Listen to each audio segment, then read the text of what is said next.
예, 안녕하십니까. 책 읽는 자유인 채널을 운영하고 있는 이선입니다. 오늘 2025년 10월 14일 화요일입니다. 지금 시각은 5시 57분입니다. 저는 어제 일요일날 촬영하고 어제는 하루 종일 비 맞으면서 싸돌아다녔습니다. 단양 갔다가 충주 갔다가 김천 갔다가 구미 갔다가 물건을 싣고 와서 오늘 아침에 포항에 물건을 내리는 일정이었는데 아침부터 오늘 비가 많이 왔어요. 이 지역에는 포항 이쪽 경주 이쪽에는 비가 많이 와서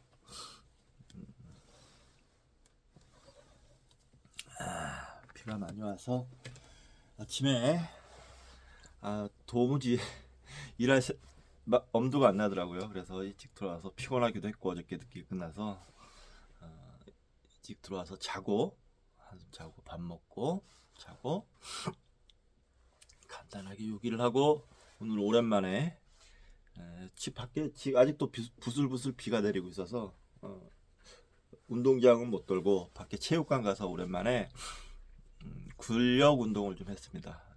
물론 유산소 운동, 러닝도 좀 많이 했고 근력 운동을 오랜만에 좀 열심히 했더니 몸에 뻐근함이 기분 좋은 뻐근함이 왔습니다.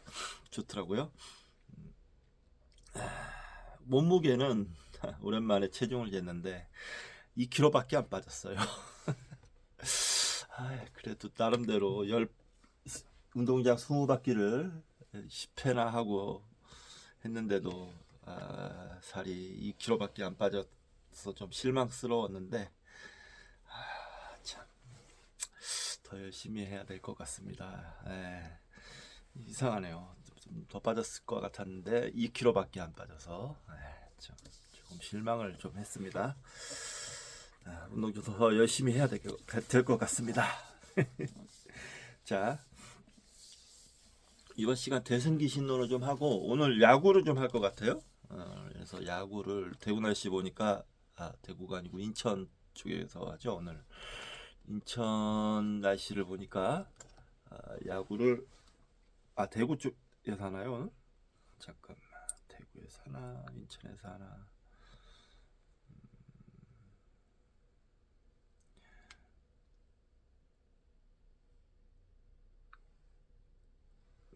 대구.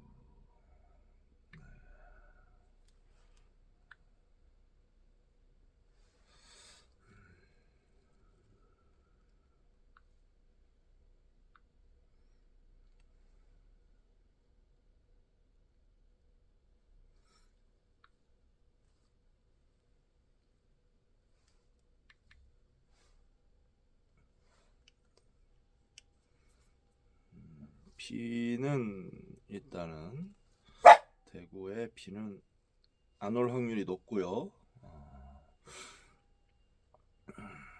야구를 할지 어쩔지 대구에서 하는 게 맞는 것 같은데.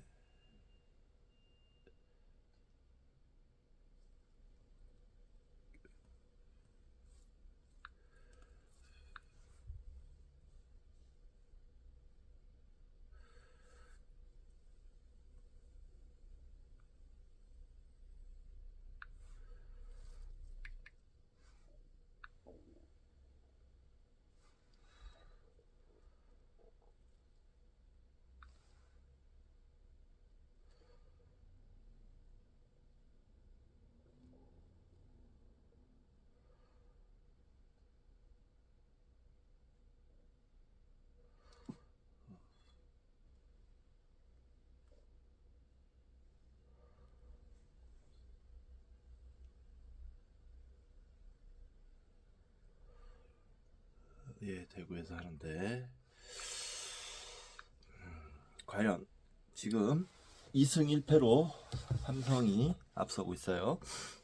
하나와의 대결은 누가 하나와 대결하게 될지 궁금합니다. 예. 저는 SSG가 오늘 좀 이겼으면 좋겠네요. 아닙니다. 아무나 이겼으면 좋겠습니다. 사실은 그냥 야구 팬이어서 보는 거지. SSG가 올라가든 삼성이 올라가든 일단 하나한테는 안 될 것 같고, 최대한 하나를 좀 괴롭혀주고, 하나가 한국 시리즈에 올라오면 딱 LG가 이길 확률을 높이는 그런 그림이 가장 좋습니다. 참견 이 자식. 자, 오늘 운동도 했고 대승기신론 공부하기 전에 오랜만에 새 책을 샀습니다. 자, 생명 속의 마음, 생물학, 현상학, 심리과학, 에반 톰슨 지음, 박인성 옮긴, 도서출판 B에서 나왔습니다. 이 에반 톰슨 이분은 제가 전에 소개시켜드렸던 마투라나와 바렐리의 제자로 알려져 있어요. 이 사람들이 재밌는 게 마음과 불교, 현상학과 불교를 접목시킨다는 점이 재미가 있어요. 그래서 제가 좀 주목하고 있는 학자들인데, 자, 차례 한번 보겠습니다. 1. 창출 행위적 접근법 1장 인지과학과 인간 경험, 인지주의, 연결주의, 신체화된 동력학주의, 창출 행위적 접근법 2장 현상학적 관련, 태도의 형상학, 지향성, 정적 현상학으로 발생적 현상학으로, 발생적 현상학에서 세대간적 현상학으로, 3장 자율성과 창발, 동역학적 체계, 자율적 체계, 정보와 의미, 창발적 과정, 4장 행동의 구조, 형식과 순환적 인과성, 물리적 질서와 살아있는 질서, 인간적 질서, 의식 및 행동의 구조, 자연주의와 현상학적 태도, 2부 마음속의 생명, 5장 자가생성, 세포이론, 자가생성적 조직, 최소의 자가생성, 자가생성과 생태적 생성, 자가생성과 인지, 6장 생명과 마음, 칸트와의 연관, 자가생성과 목적론, 유기체의 필연, 상관적 자유와 자기성, 통일성과 의미 형성작용, 유기체의 자기초월, 생명과 마음의 깊은 연속성, 생명은 오직 생명에 의해서만 알려질 수 있다. 7장 걸으면서 길을 내기, 자가생성, 재생산, 유전자 중심주의 및 일반적으로 인정된 진화관, 유전자 중심주의의 문제점들, 발달적 체계이론, 발달적 체계의 강건성과 유연성, 창출 행위적 진화, 걸으면서 길을 내기, 필연성과 우발성 사이, 3부 생명 속의 의식, 8장 간극을 넘어서는 생명, 의식과 생명, 데카르트의 유산, 좀비들, 현상학적 비판, 신체 문제, 생물학적 자연주의, 10장 감각 운동적 주관성과 신체적 자기의식, 지각적 의식에 대한 동력학적 감각 운동적 접근법, 10장 다시 살펴보기, 경험과 이미지 작용 논쟁, 시각적 경험을 그리기, 투명성과 경험, 그림 보기, 기억, 시각화, 이미지 작용, 논쟁 재고, 신경현상학과 타자현상학, 11장 시간성과 살아있는 현재, 경험 및 행위의 흐름, 시간의식과 전반성적 자기 알아차림, 신경현상학과 시간의식, 실험신경현상학, 신경현상학 및 의식의 신경상관물들, 신경현상학과 자연주의, 12장 원초적 역동주의, 예지, 창출행위적 정서, 신경동역학적 모형, 정서적 자기조직화, 13장 공감과 문화와 지향성과 열려진 상호주관성, 공감의 현상학적 개념, 정동적 감각운동적 쌍결합, 상상적 이동, 상호적 자기와 타자 이해, 도덕적 지각, 문화와 부록, 후설과 인지과학, B. 창발빛 하향 인과 작용의 문제. 이렇게 되어 있습니다. 듣기만 해도 어렵죠. 저도 어려운데 제가 보기엔 이 책은 아주 높은 수준의 학문인 것 같습니다. 아주 높은 수준의 학문이어서 뇌과학과 진화, 생물학, 뇌과학 이런 거를 다 이제 섭렵을 하고 읽어야 아마 잘 이해할 수 있는 그런 책이 아닌가 싶습니다. 이 마뚜라나 마렐리 그리고 이 에반 톰슨 이렇게 이어지는 이 사람들의 학문은 굉장히 높은 수준인 것 같습니다. 제가 보기에. 그래서 에반 톰슨 간단하게 소개시켜 드리도록 하겠습니다. 토론토 대학에서 박사학위를 받았다. 현재 캐나다 밴쿠버에 있는 브리티시 콜롬비아 대학 교수이다. 인지과학, 현상학, 심리철학에 관한 글을 쓰고 있다. 불교의 명상 방법에 큰 관심이 있어서 불교 철학을 서양의 심리철학과 인지과학과 비교하며 새롭게 풀어내고 있다. 그레고리 베이트슨과 함께 주관한 학술대회에서 이 대회에 참석한 칠레의 현상학자이자 생물학자, 신경과학자인 프란세스코 바렐리를 만났다. 바렐리가 프랑스 파리의 한 연구소에 머물고 있는 동안 함께 작업을 했으며 이 기간에 함께 신체화된 마음, 인지과학과 인간 경험을 저술했다. 이렇게 되어 있습니다. 박인성이라는 분은 어이구 우리 동문이네요.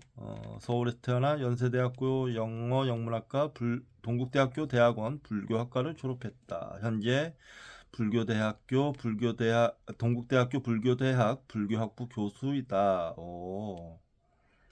교수님이시군요. 서울 캠퍼스 교수이신가 봐요. 저는 이제 경주 캠퍼스를 나왔기 때문에 이 책은 무려 비싸게 주고 샀습니다. 2만 거의 5천 원 정도 되는 돈을 투자해 샀는데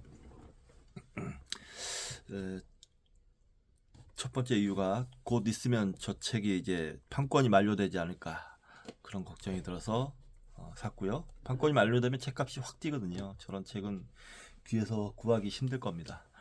그리고 이제 저 몇 권의 책들을 새 책을 사야 되는데 그 중에 이제 판권이 가장 적게 남아 보이는 책을 골라서 산 겁니다. 몇 권 더 사야 됩니다. 돈이 좀 많이 들 것 같아요. 새 책 많이 지금 골라놨는데 사야죠. 사서 그래서 저 망권당이라는 카드도 하나 만들었어요. 알라딘에서 도서 구매 전용 삼성 카드인데 큰맘 먹고 큰맘은 아니고 망건당 사놓으면 좀 책을 좀 싸게 구입할 수 있을 것 같아서 새 책들이든 뭐든 샀습니다. 뭐 잘한 것 같습니다. 앞으로도 책을 좀 많이 살 것 같은데 지금까지도 많이 샀지만 좀 미리 좀 카드를 썼으면 좋았을 텐데. 자, 대충 이러고 넘어가겠습니다. 자, 대승기신 오늘 225쪽 44장 신심이 성취된 수행자. 자, 62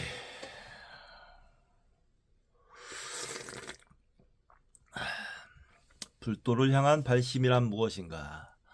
불도란 모든 부처님들께서 증득하신 도를 말하고 발심이란 모든 보살 수행자들께서 보리심을 내어 불도를 향해 수행하는 것을 말한다. 네. 이건 쉬운 정의죠. 근데 발심 부분에서 모든 보살 수행자들이라고 하셨는데 이해는 가지만 성문 보살 할 거 없죠. 사실 보살이라는 것이 보살이라는 사람들이 많지 않아요. 대부분은 혼자 깨닫고 혼자 가는 사람이 훨씬 많을 겁니다. 불도를 통해서든 뭘 통해서든. 근데 그 사람들도 발심을 다 했겠죠. 그래서 발심에서 보살 수행자들이라고 딱 정해 놓는 거는 대승기신론의 대승적인 관점이다. 예. 대승의 발심이란 이렇게 해야 되겠죠. 그러니까 네.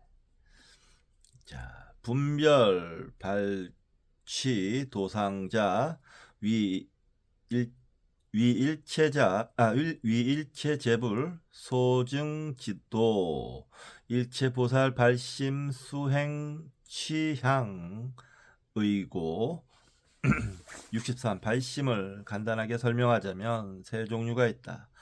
첫째는 믿음을 성취한 발심이고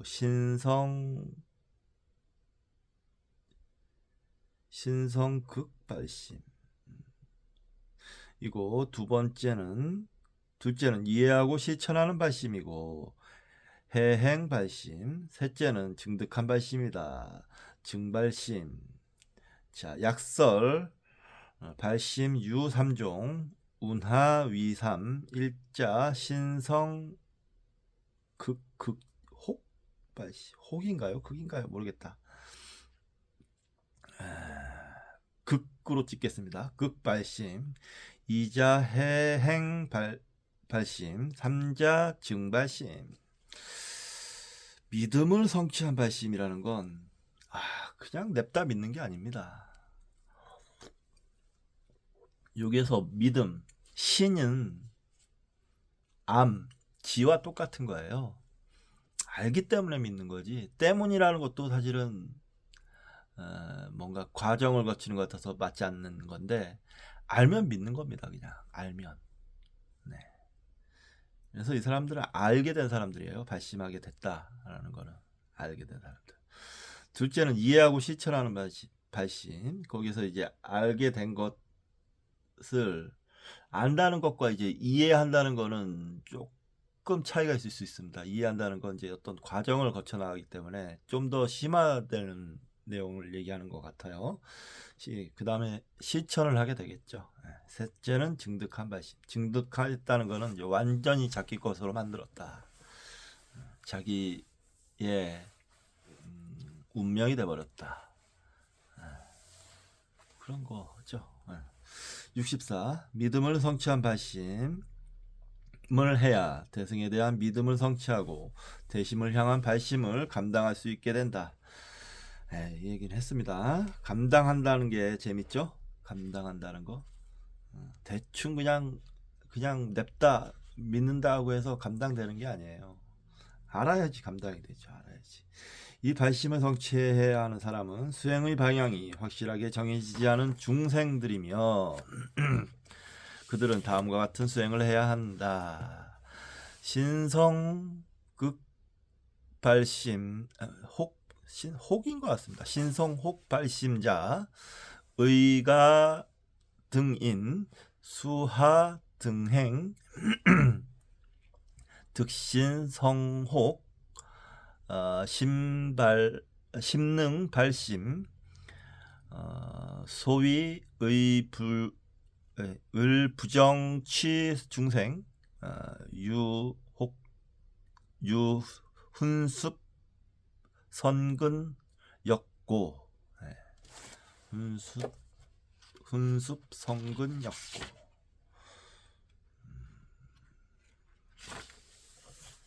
자, 업의 가보를 믿고 10가지 착한 일을 하며 생사를 싫어하고 위없는 깨달음을 닦기를 바라며 부처님을 만나 직접 공양도 올리면서 신심을 닦아야 한다. 맞습니다. 이렇게 하는 게 맞죠.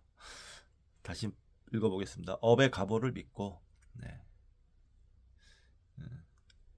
알게 되면 당연히 자연스럽게 업의 가보를 믿게 됩니다. 10가지 착한 일을 하며 업의 가보를 믿게 되니 착한 일을 할 수밖에 없죠. 착한 일을 하는 이유는 이제 자기 업을 깨끗이 하기 위해서고 자기 업을 깨끗이 하려는 것은 생사를 싫어하고 생사에서 떠나고자 하는 겁니다. 위없는 깨달음을 닦기를 바라며 무상보리 위없는 깨달음 무상보리를 닦기를 바라며 당연하죠. 모든 부처님을 만나 직접 공양도 올리면서 신심을 닦아야 한다. 그러니까 이런 분들은 이제 마음이 허하니까 부처님을 뵙고 싶고 부처님을 따라 배우고 싶고 하니까 절에 가서 공양도 올리고 기도도 하고 그러는 겁니다. 예. 그들 가운데 불법에 의한 훈순력으로 수행의 양식이 되는 성근이 있는 사람이라면 일만겁을 지나면서 믿음을 성취하게 된다.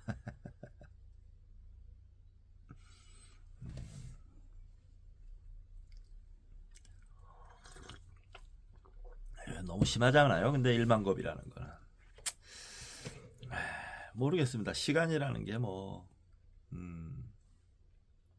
없다라고 생각하면 뭐 1만겁이든 뭐 1초든 상관없죠. 예. 자, 신업과보 능기 10선 위생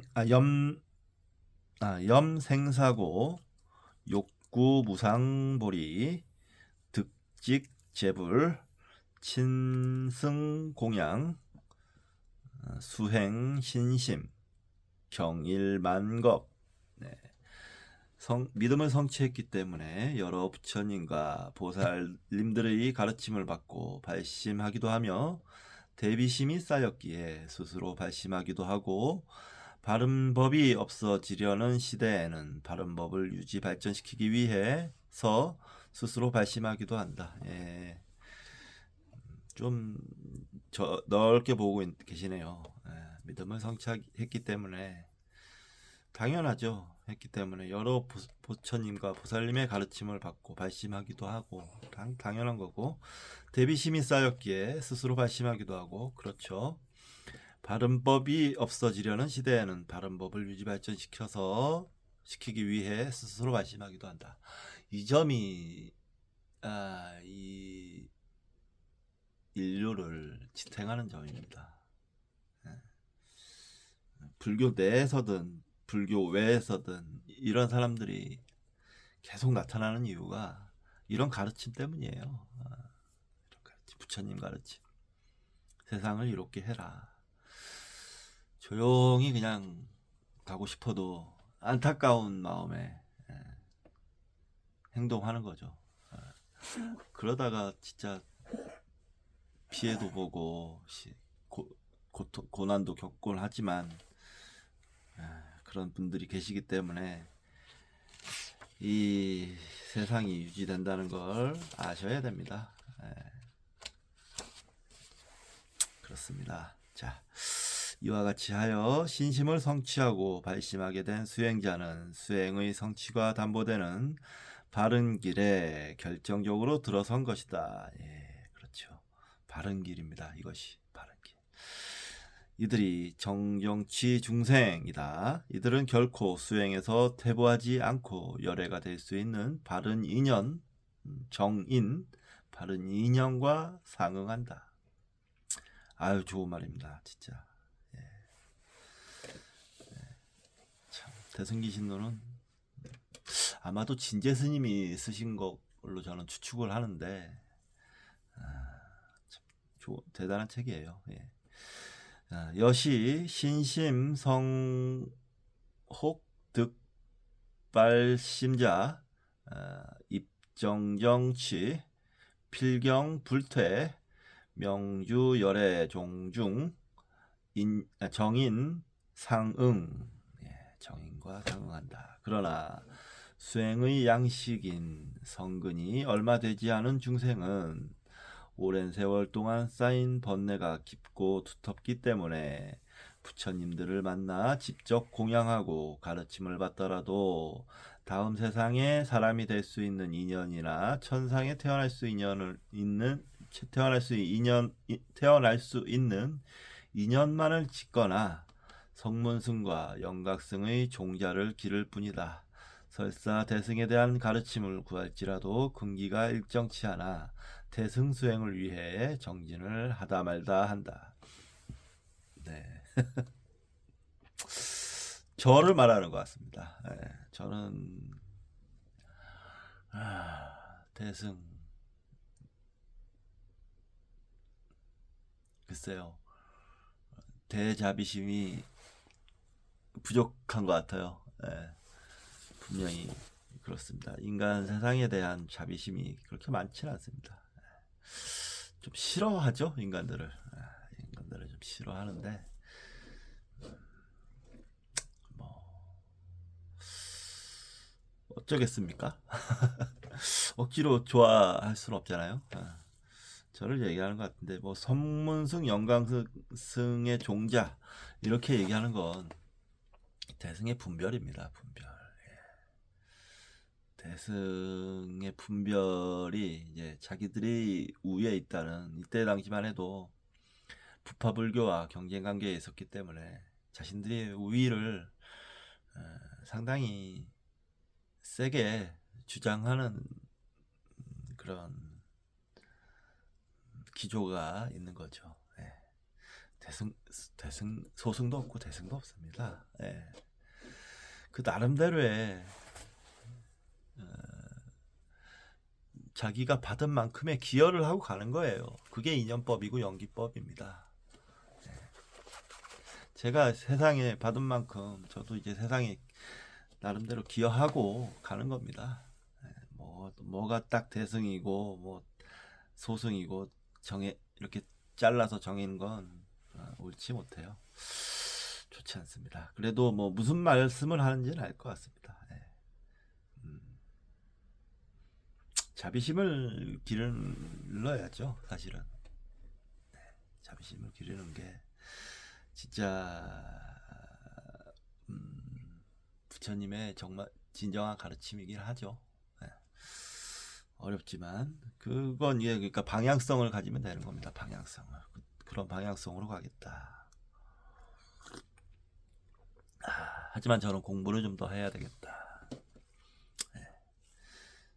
그렇습니다. 지식을 좀 더 채워야겠다. 약유 중생 선근 미소 미소 맞죠? 네. 구원 일에 번뇌 심순인가? 예, 심 어쩌고? 예. 유직 어불 역득 공양 연기 인천 종자 혹기 이승 종자 설유 구 대승자 근즉 부정 약진 약퇴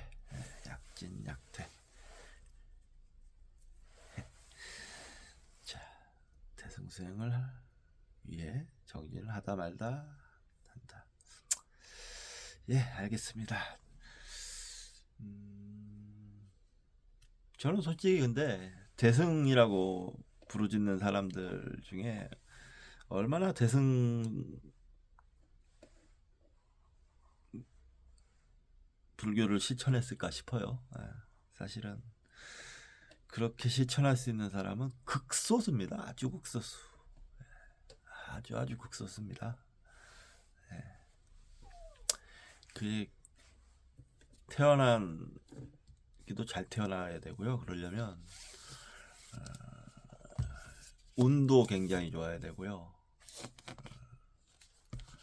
그렇습니다. 얼마나 대승일지 지금 우리 조계종이 대승 그러는데 얼마나 대승일지 과연 조계종 스님들이 얼마나 대승일지 궁금합니다. 자, 혹은 여러 부처님을 만나 공양했을지라도 그 기간이 1만 겁의 세월이 지나지 않았는데도 인연을 만나 대승을 향한 발심을 한 경우 곧 부처님의 수승한 모습을 보고 발심하는 경우 혹은 여러 수행자를 공양한 것이 인연이 되어 발심하는 경우 혹은 성문과 영각의 수행자들의 가르침을 받고 발심한 경우 혹은 다른 사람들의 가르침을 통해 발심한 경우라면 정정취에 들기 어렵다.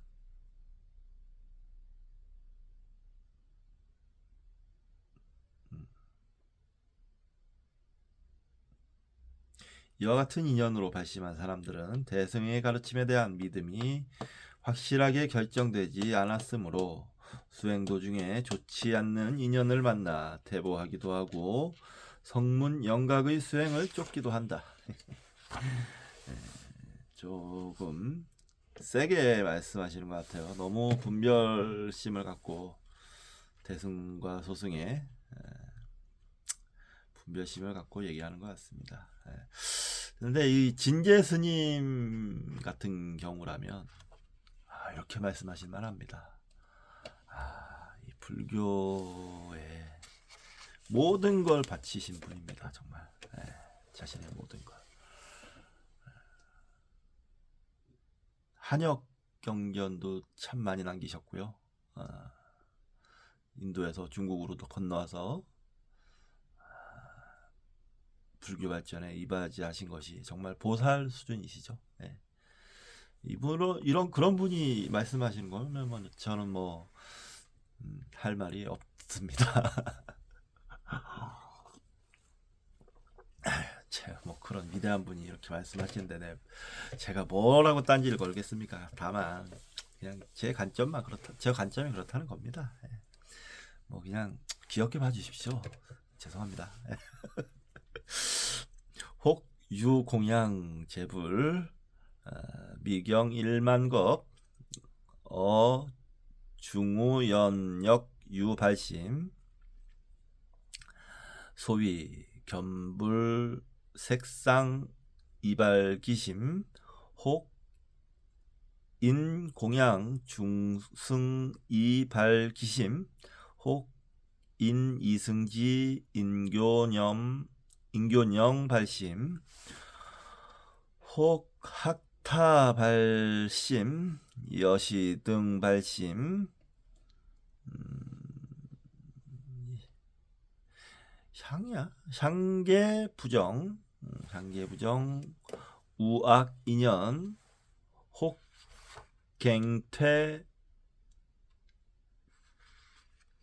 갱퇴실 수 이승지 향계 부정 맞습니다. 향계 부정.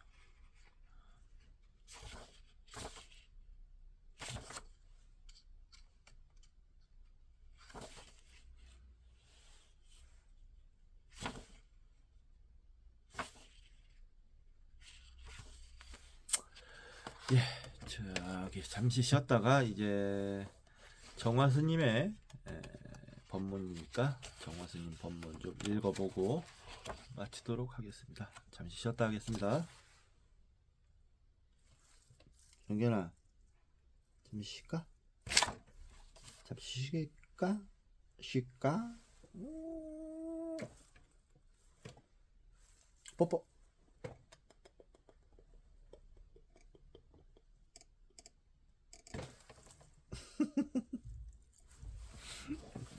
잠시 쉬었다 하겠습니다.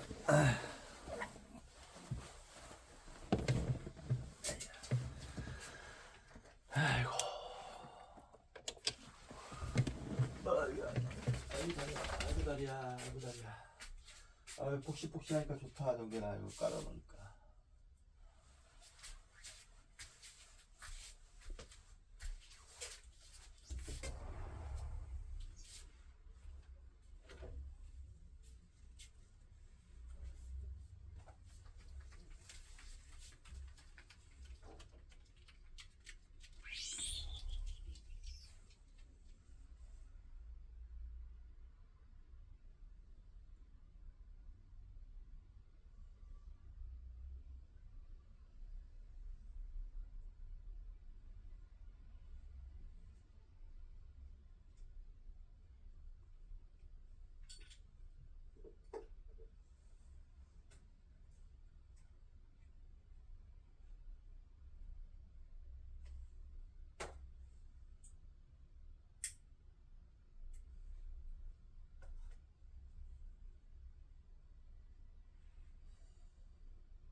이어서 읽도록 하겠습니다. 운동하고 났더니 배가 좀 고프네요.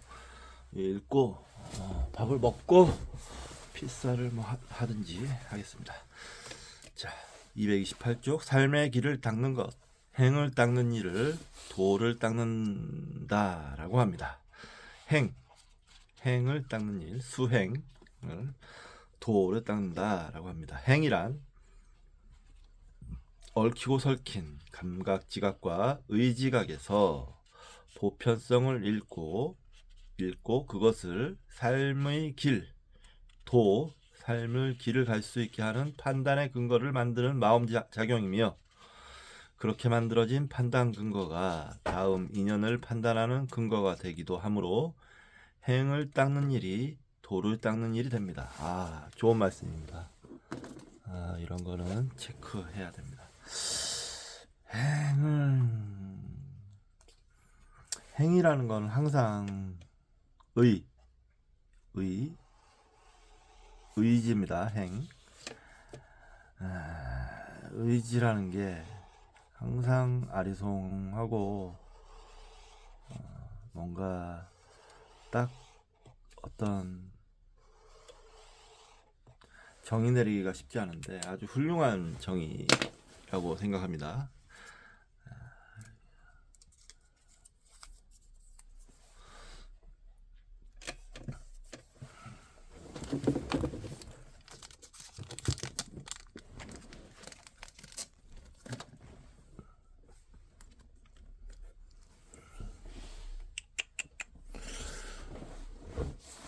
다시 읽어보도록 하겠습니다. 행을 닦는 일을 도를 닦는다. 수행, 수도라고도 합니다. 행이란 얽히고 설킨 감각지각과 의지각에서 감각지각이라는 건 수상행식,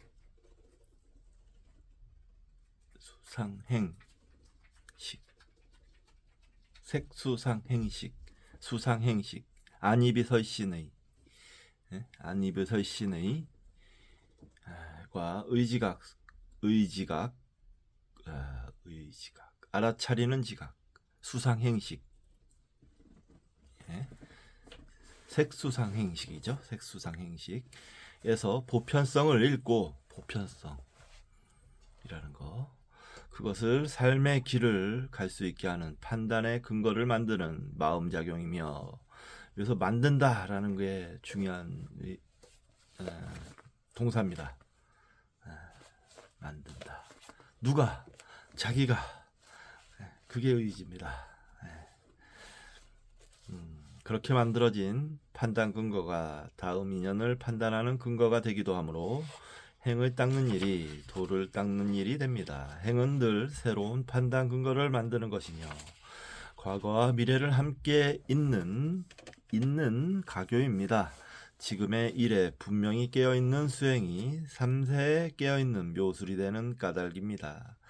마음 하나 지켜보는 마음작용에 살아온 날들과 살아갈 날들의 길이 그 안에 들어있어서 그렇습니다. 그렇죠. 마음 하나 지켜보는 마음작용이 살아온 날들과 살아갈 날들의 길이 그 안에 들어있습니다. 맞습니다.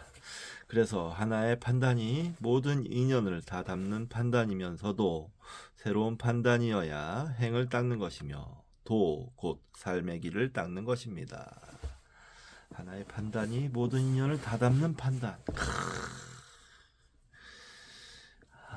좋습니다. 무엇을 하나 판단하더라도 자기 삶의 연속성을, 연결성을 담보하는 판단을 한다는 거죠. 참 좋습니다. 도란 모든 부처님들께서 성취한 깨달음입니다. 모든 집착이 사라진 삶을 사는 것이지요. 모든 괴로움과 불만족의 근거가 집착이기에 집착에서 벗어났을 때가 진정한 깨달음입니다. 집착은 무엇에 대한 집착 같지만 허구에 나를 집착하는 마음입니다. 허구에. 모든 괴로움과 불만족의 근거가 집착이다. 집착에서 벗어났을 때 진정한 깨달음이다. 멋진 말들이 계속 멋진 말들의 향연입니다. 정말. 진정한 집착은 무엇에 대한 집착 같지만 허구의 나를 집착하는 마음입니다. 제가 늘상 말씀드리는 이게 다 환상이고 꿈이고 허상인데 여기 집착하고 있죠. 놓으면 아무것도 남지 않으나 잡혀 있으면 한시도 자유롭지 못한 마음씀입니다. 그렇죠. 집착하는 마음 이외에는 어느 것도 남지 않는 허망한 삶입니다.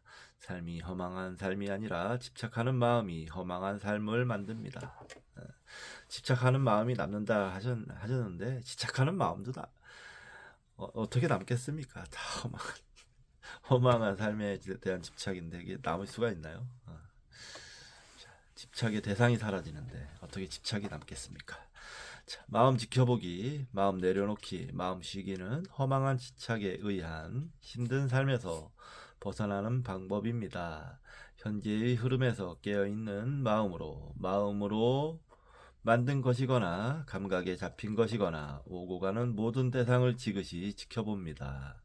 그리고 그것에서 욕망과 성냄이 일어나는 경우에도 그것이 단지 허구의 나를 집착하는 것에서 발생한 줄을 사무치게 알아차립니다. 그리하여 집착으로부터 자유로운 마음으로 삶의 길을 걸림없이 갑니다. 자유, 곧 스스로를 말미암은 삶이 되는 것이 증득된 깨달음입니다.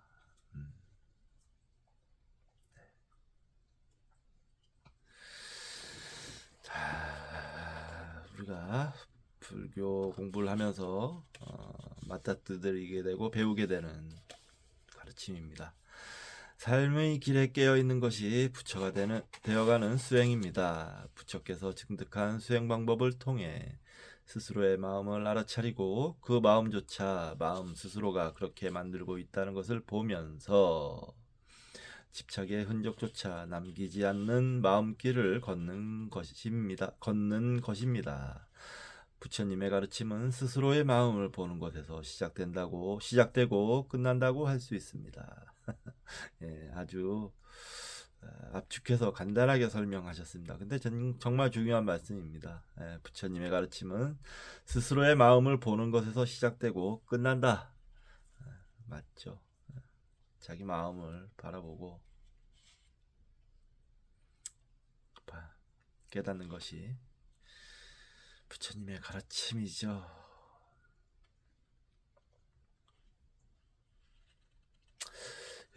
저 같은 경우도 이게 이제 책으로 읽고 그냥 이렇게 알겠다 이렇게 얘기하지만 실상은 좀 다른 양태로 나타나죠. 저 같은 경우도 이제 뭐 얼마 전에 어머니 뵙고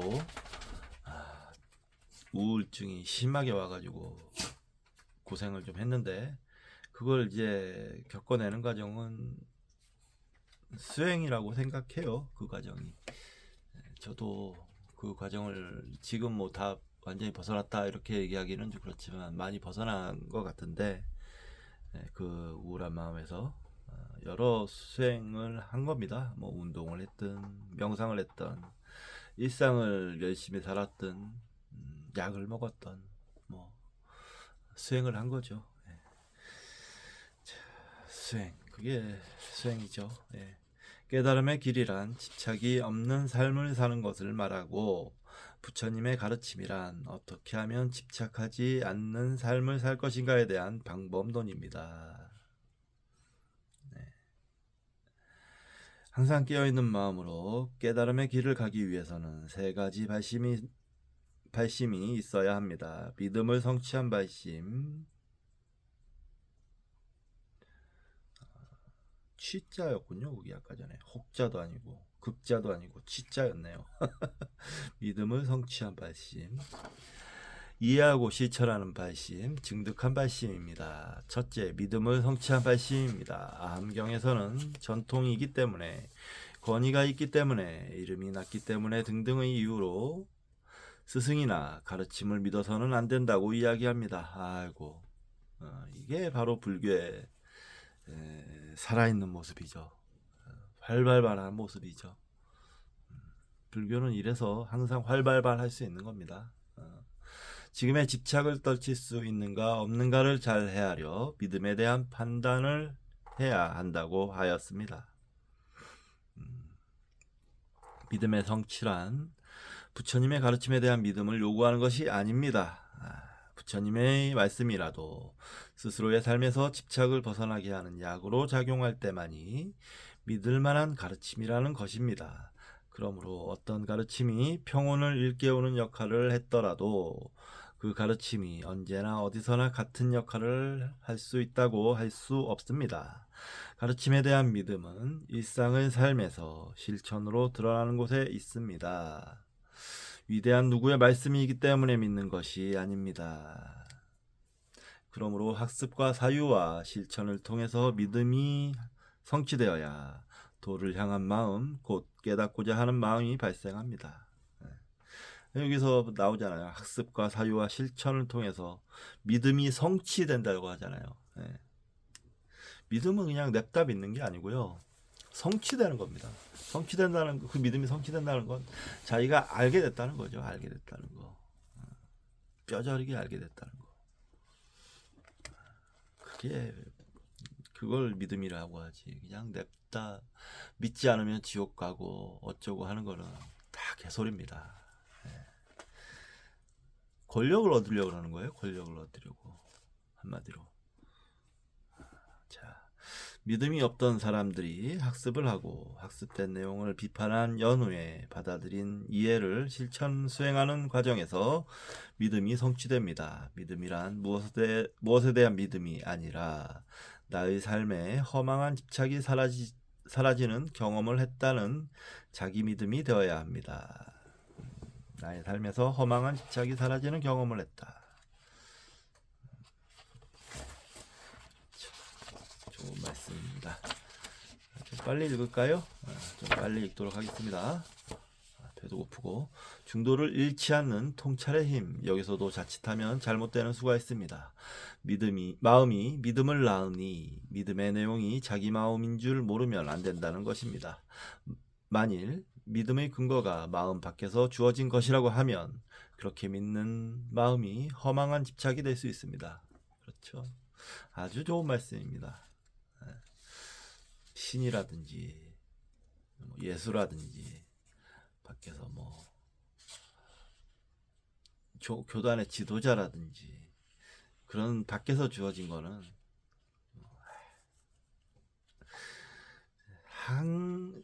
요만큼 하나도 자신에게 도움이 되지 않습니다. 자기 자신에 대한 믿음이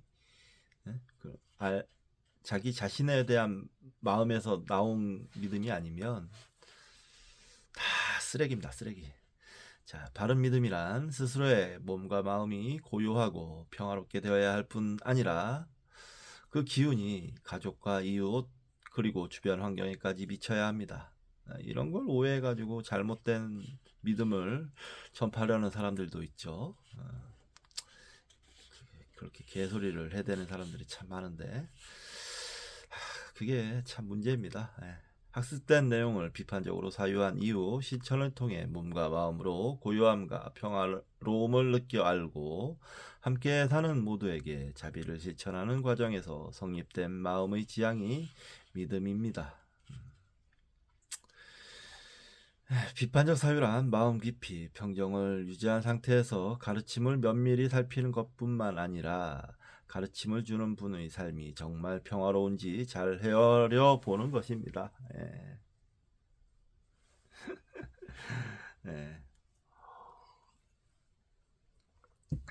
비판적 사유 없이 냅다 믿으면 JMS니 신천지니 통일교니 그런 데 빠지는 거예요. 그 믿음이 올바른 믿음인지를 보려면 그 가르침을 설하는 그 사람의 삶이 올바른지를 봐야 돼요. 그렇지 않은 삶이 올바르지 않은 사람의 가르침을 믿는 거는 다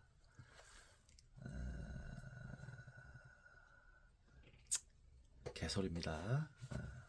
뻘짓하는 거예요. 하지 마세요. 그런 과정을 거쳤다 하더라도 그 가르침이 자신과의 인연에서 꽃이 필 것인가는 또 다른 문제입니다. 그렇죠. 만일 자신과의 인연이 아닌 경우에는 고마운 마음가짐은 있을 수 있겠지만 그것을 계속해서 따를 이유는 없습니다. 저도 마찬가지입니다. 지금 제가 뭐 이렇게 책을 읽어드리고 뭐 제 말씀을 전해드리고 있는데 저 무조건 저의 인연이 돼야 된다 생각 안 해요. 그냥 저 사람이 하는 말이 좀 괜찮네. 그러면 그냥 들어보고 나한테 도움이 되는구나. 그래 고마워. 이러고 끝나면 됩니다. 뭐 제가 이걸 좋은 말 읽어줬다고 여러분에게 야 나 너에게 이렇게 좋은 말 읽어줬으니까 날 좀 대접해줘. 이런 마음을 왜 갖습니까? 저는 그런 마음 1도 없습니다. 지금 뭐 구독자분이 지금 112명 이던데 112명 막 113명 왔다 갔다 하더라고요. 많든 적든 저는 상관이 없어요. 아무 상관이 없습니다. 왜냐? 첫 번째, 저는 재공부하는데 일단 만족합니다. 두 번째, 다 인연이죠. 갔다 할 뿐이에요. 그거에 뭐 집착을 합니까? 와서 좀 들어서 좀 좋은 말 좀 하는구나. 뭐 들어볼만 하네. 이 정도면 끝이지 뭘. 자, 또한 자세히 그분의 삶을 살펴보니 풍문과 다른 점이 너무 많아 존경심이 생기지 않는다 하더라도 비난해서는 안 됩니다. 잘못 산 과보는 그분 스스로가 받게 됩니다. 왜 비난하면 안 됩니까? JMS니 뭐니 신천지니 통일교니 뭐 구구 저 목사들이니 비난 받아야죠. 못된 짓을 했는데. 자, 믿음에 대한 수행을 시작하려는 사람은 비난이 수행에 아무런 진전을 가져오지 않는다는 것을 마음 깊이 새겨야 합니다. 수행에는 장애가 됩니다. 근데 장애가 되지만 그래도 그 정도 뭐랄까 어떤 대단한 의지를 가지고 수행을 할 게 아니라면 그냥 일상을 사는 사람들이라면 비난을 해야죠. 당연히 비난해야죠. 단 품위 있게 자신의 품위를 지키면서 비난하는 마음은 자신을 힘들고 거칠게 할 뿐 아니라 함께하는 식구와 이웃 동료 그리고 더 많은 생명들까지도 그 기운으로 평안하지 않게 합니다. 믿음을 성취하려고 하는 수행을 장애할 뿐이며 집착을 떠나 평화롭고 아름다운 삶을 살려는 자신의 의지를 약하게 할 뿐입니다.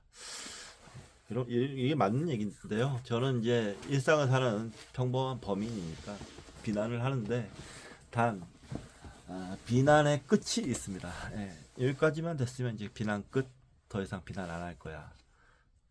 이 정도는 마음 먹는 게 좋죠. 비판이란 평온한 마음가짐으로 가르치는 사람이나 배우는 사람 모두가 집착을 떠나 열반을 체험하고 있느냐 없느냐를 보는 것입니다. 수행의 결과는 의식만 변하는 것이 아니라 일상의 삶에서 고스란히 드러납니다. 때문에 일상 너머에 고결한 삶이 있다고 하면 문제 있는 가르침일 확률이 높습니다. 그렇죠. 뭐 천국 간다 죽어서 뭐 어쩌고 저쩌고 하는 가르침 문제가 있다고 했는데 거짓이라는 거예요. 한마디로 거짓. 왜 그런 걸 믿죠? 하나님 믿으면 천국 가고 예수 믿으면 천국 가고 안 믿으면 지옥 가고 왜 그런 걸 믿어요? 우리 일상에서 평화로움을 가르치는 가르침이 아닌데 일상에서 평화롭도록 해주는 게 진정한 가르침이에요. 죽고 나서 어쩌고 나쁜 놈들 진짜. 에휴, 자 고요하고 평화로운 마음과 실천이 자신의 삶에서 일어나도록 돌이켜보는 것이 중요하며 그것이 힘들이지 않고 일어난다면 좋은 인연의 힘이 자신한테 있다고 하겠습니다. 수행의 양식이 되는 선업이 많은 것이지요. 예, 맞습니다. 고요하고 평화롭게 수행하시는 분들은 고요하고 평화롭게 사시는 게 제일 좋죠. 맞는 말씀이죠. 수행은 자신의 몸과 마음의 평온과 자비가 깃들도록 하는 것이 먼저입니다. 이웃의 안녕과 행복을 위한 자비가 중요하지만 스스로의 힘이 부족하게 되면 지치고 힘들게 되어 자신의 삶에서 진정한 평온과 자비가 실천되지 않습니다. 이 부분이 중요한 거예요. 이렇게 높은 이상을 갖고 있지만 다 그렇게 다들 뭐 그렇게 많은 사람들이 그렇게 돼야 된다고 얘기를 하지만 근데 그 정도 될 수 있는 수준이 되나요? 그 정도 될 수 있는 어떤 내공이 있습니까? 대부분 거의 99%가 깜도 안 되면서 그런 얘기를 남발합니다. 쓸데없이. 그렇게 되면 이웃에게 베푸는 일들도 거칠애가 되고 싶고 말만 앞세우게 될 것이니 선행으로 시작한 일의 결과가 그렇게 바람직하지 않게 됩니다. 그러니까 수행을 충분히 해야 돼요. 지식을 많이 쌓든지 마음 챙김, 수행, 참선이나 명상을 많이 하든지 오래 하든지 운동도 좀 많이 하든지 그러면서 심신을 단련시키고 나서 하는 겁니다. 비판을 통해 충분히 검토가 이루어지지 않는 결과입니다. 좋은 가르침이라고 할지라도 그것이 자신의 몸과 마음과 만나 새로운 인연으로 이어지는 시간이 필요합니다. 자신이 받아들이고 있는 가르침과 지금까지 익혀온 생각의 틀이 무엇인지를 알아차리는 시간입니다. 마음으로 기쁨을 추구하지 않고 몸으로 쾌락을 추구하지 않는다 하더라도 베푸는 것을 욕망하고 있는지를 살펴야 합니다. 저는 마음으로 기쁨을 추구합니다. 몸으로도 쾌락을 추구합니다. 베푸는 것에 대한 욕망은 많지 않습니다. 솔직히 말씀드려서 욕망하는 내용이 좋은 것일지라도 욕망은 지나친 결과를 불러일으킬 수밖에 없습니다.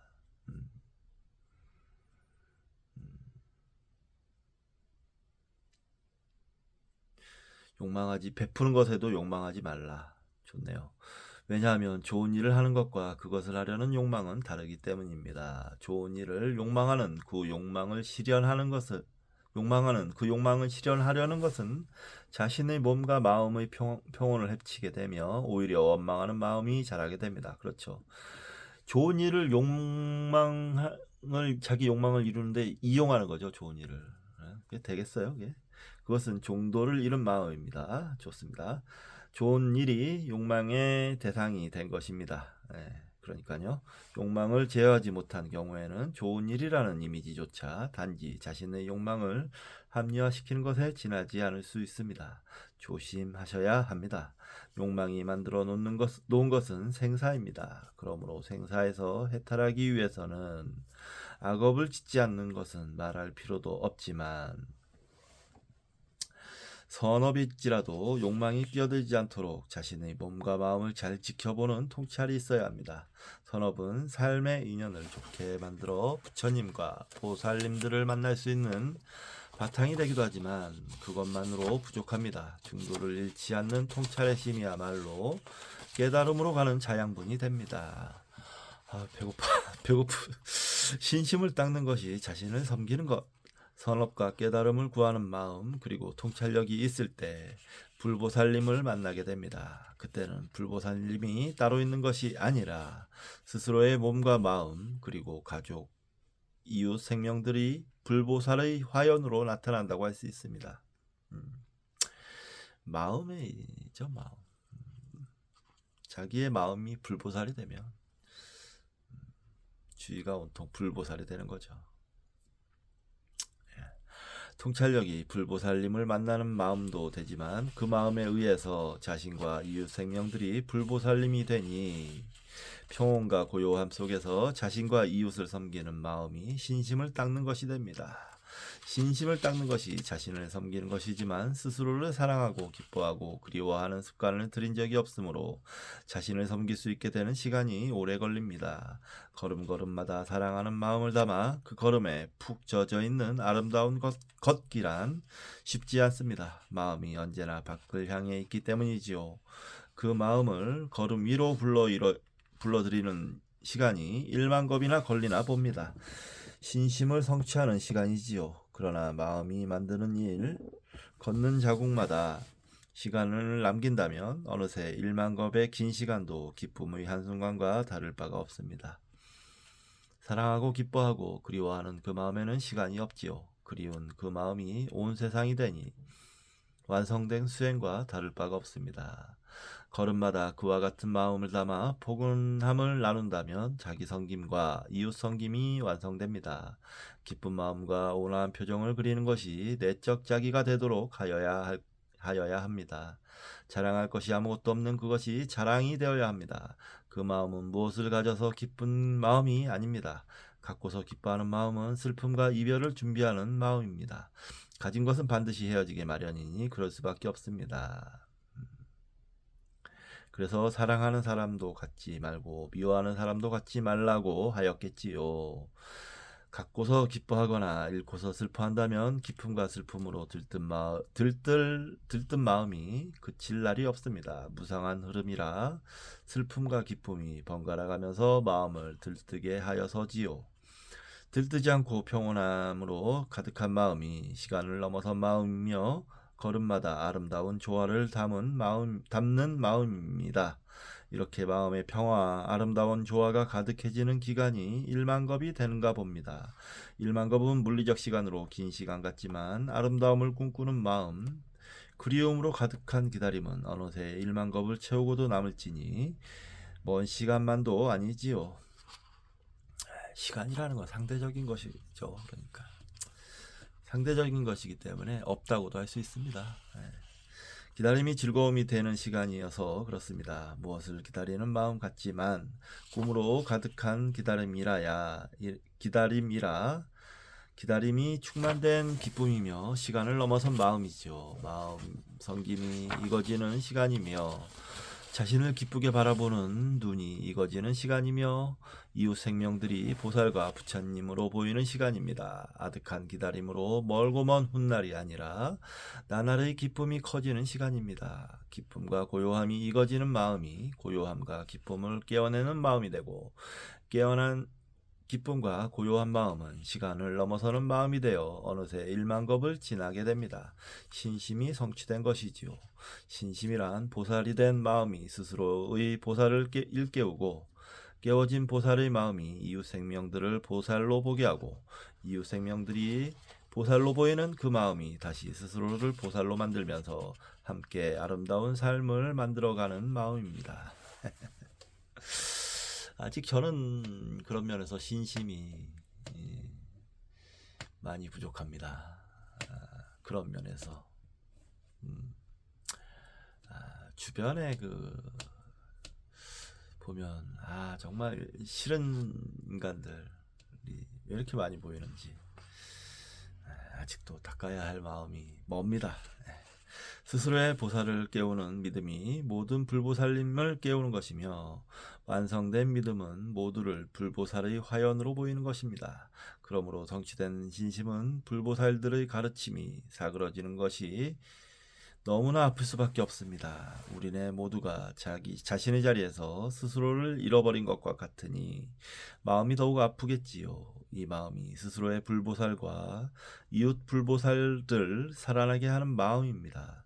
바른 가르침이 사그러지려 할 때 그 속에 타오르는 마지막 불빛을 놓지 않고 다시 피게 하려는 열망이 마음을 내밀어 법계의 인연에 눈뜨고 바른 법을 이어가게 합니다. 죽음을 연상하는 수행도 이와 같습니다. 죽음, 곧 사그러지는 불빛 너머에서 다시 피어나는 불꽃으로 생명 본연의 각성을 보는 것입니다. 죽음이 법계의 인연을 찬란한 불꽃으로 되돌려 놓는 장엄한 인연임을 아는 것입니다. 죽음을 보는 마음이 삶의 걸음마다 깨어있는 마음이 되며 불보살의 마음이 되며 시간을 넘어선 마음이 됩니다.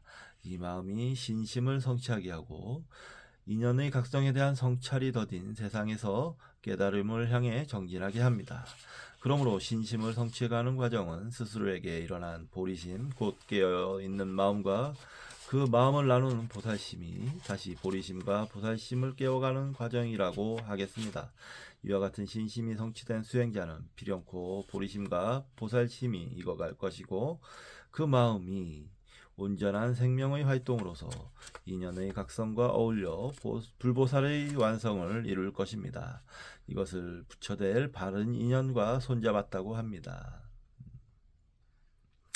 열애란 보이는 무엇이 아니라 깨어있는 마음과 그 마음을 나누는 방편이 가득한 것입니다. 마음이 열애를 만들어가는 것과 같습니다. 새로운 열애를 만드는 것은 아니지만 보살심이 풍성하게 익어가는 모습이 열애가 되어가는 모습과 같아서 그렇습니다. 그 마음이 우리네 본래 마음입니다.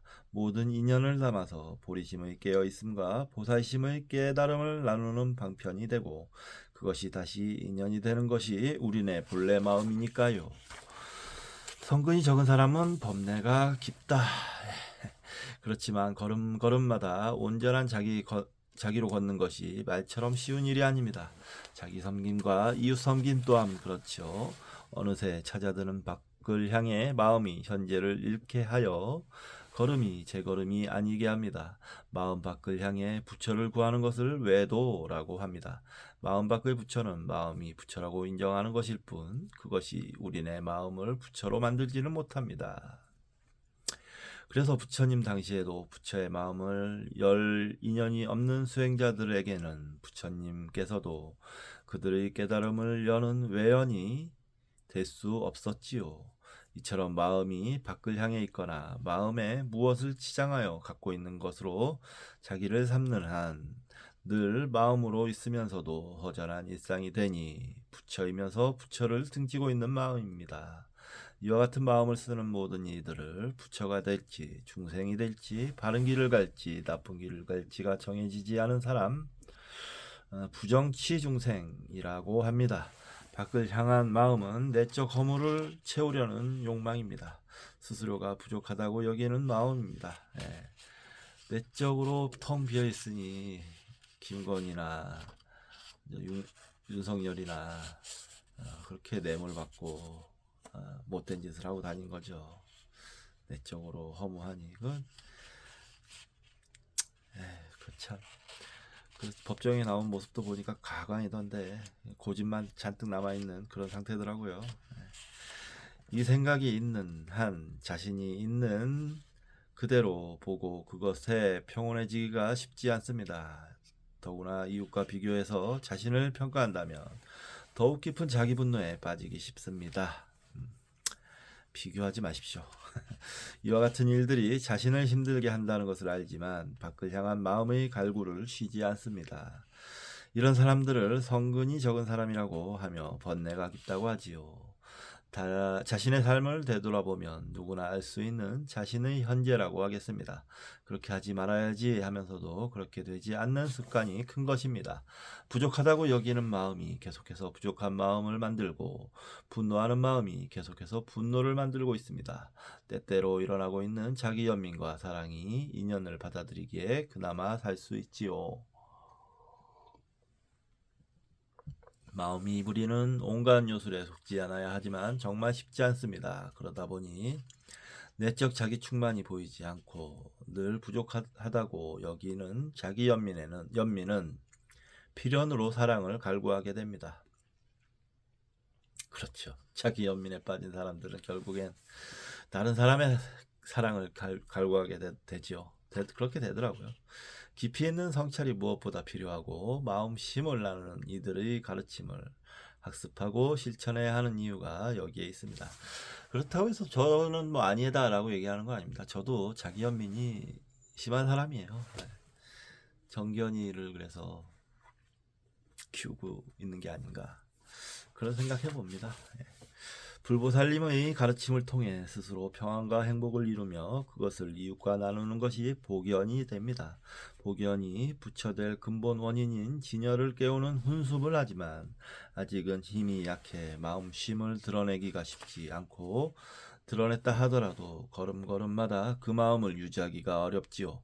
그래서 부처님과 보살님을 만나 공양하더라도 그 공양에 의해서 맺혀진 결과가 크다고 할 수 없습니다. 또한 함께 사는 모든 이들과의 연대에서 해탈의 인연을 열려고 하는 마음이 생겼다고 하더라도 그 마음이 자기의 일상에 깊숙이 뿌리를 내리는 마음이 아닌지라 있다가 사라지고 사라졌다가 다시 생기고 할 것입니다. 아직 보살심이 가득한 수행자가 되지 못한 것입니다. 그것은 일만겁이라는 세월을 스스로 소중히 여기고 이웃을 아끼면서 생명 본연의 모습을 알아차리는 마음으로 보내지 못했다는 이야기입니다. 마음 깊이 인연의 공성을 깨치고 깨친 마음이 한정된 시공간을 넘어선 것으로 보살과 부처인 것을 보지 못한 것이죠. 열애의 정인이 되기에는 부족한 성취입니다. 여기서 오해하지 말아야 될 것이 일만겁이라는 이 물리적인 시간이 그대로 자기에 적용된다 이렇게 생각하면 안 됩니다. 1년만 해도 길고 아니 한 달만 해도 길고 그거를 어떻게 견뎌내라고 강요를 하겠습니까? 그런 게 아니고 그냥 그 시간을 초월하는 그런 성취가 이루어진 사람에게만 해당되는 말이에요. 그러니까 이런 얘기는 좀 조심해야 됩니다. 1만겁도 못 견뎠어? 이렇게 얘기하면 어떻게 하라는 거예요? 말이 안 되는 거죠. 부족하더라도 부처님과 보살님을 보고 마음을 다잡아 발심도 하고 올곧은 수행자들에게 공양하면서 밖을 향하는 마음을 안쪽으로 향하기도 하고 성문이나 영각 수행자의 가르침을 듣고서 발심하여 수행정진도 하고 그 밖에 여러 가지 인연을 통하여 발심하여 정진하기도 합니다. 그렇지만 대승을 받아들이고 대승 수행을 성취할 수 있는 신심과 성근이 부족하기에 계속해서 정진하지 못하고 하다 말다 하며 대승수행 이외의 다른 곳으로 눈을 돌리기도 하므로 잘못되어 나쁜 길로 들어설 수도 있습니다. 이들을 부정취 중생이라고 합니다. 반드시 열애가 될 수 있는 정인과 상응하는 정정취 중생과 상대하여 그 인연이 아직 정해지지 않은 중생을 말합니다. 부정취 중생은 인연과 발심에 따라 열애의 정인을 이룰 수 있는 가능성이 있습니다. 여기서 주의할 것이 뭐 윗바사라든지 뭐 사티 수행이라든지 이런 걸 그냥 소승 수행이라고 대승 수행이 따로 있고 소승 수행이 따로 있고 이런 걸로 착각을 하는데 그런 게 아닙니다. 뭐 무슨 가나선만이 최상의 수행이고 이것만이 대승의 수행이고 그런 거 아니에요. 뭐 연불만이 최고고 아닙니다. 다 그냥 방편일 뿐이에요. 방편.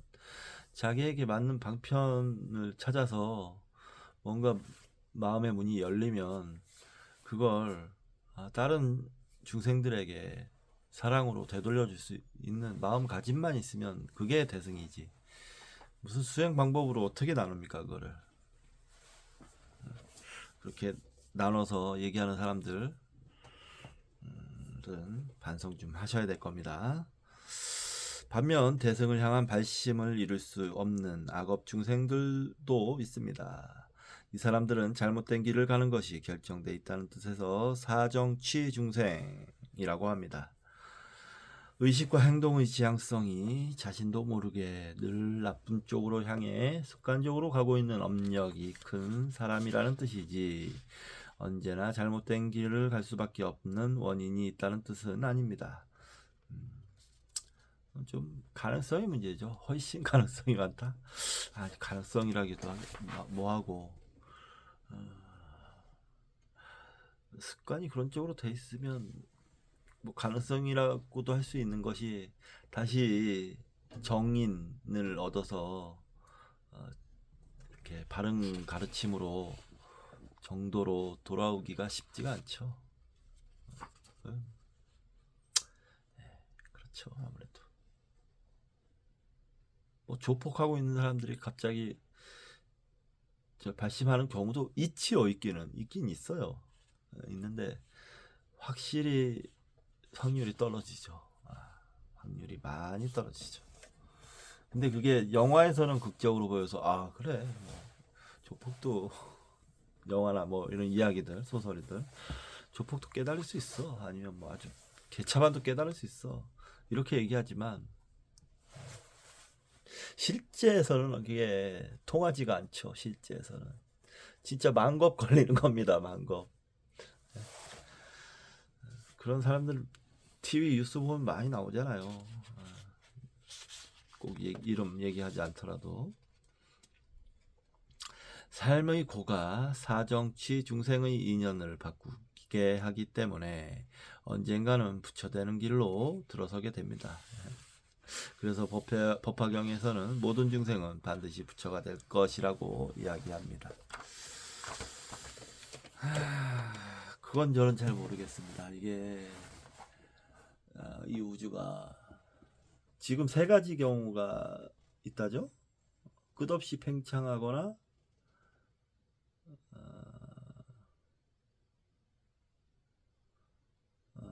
팽창이 멈추거나 맞나? 아니면 다시 수축하거나 맞나요? 아무튼 그런 우주에서 그런 우주가 얼마나 반복이 돼야 만약에 다시 우주가 수축하고 팽창하고 이런다면 생명이 또 태어나고 어쩌고 하겠죠. 잘 모르겠지만 뭐 쭉 계속 팽창을 하더라도 생명은 태어나겠 수 있을 것 같긴 한데 전 잘 모르겠지만 얼마나 돼야 될지 모르겠습니다. 정말 모르겠네요.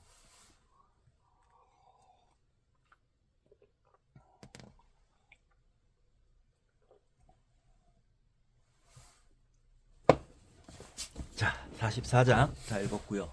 배고프네요. 밥 좀 먹고 야구 보면서 뭐 빗살 하든지 말든지 하도록 하겠습니다. 이번 시간 여기서 마치도록 하겠습니다. 감사합니다.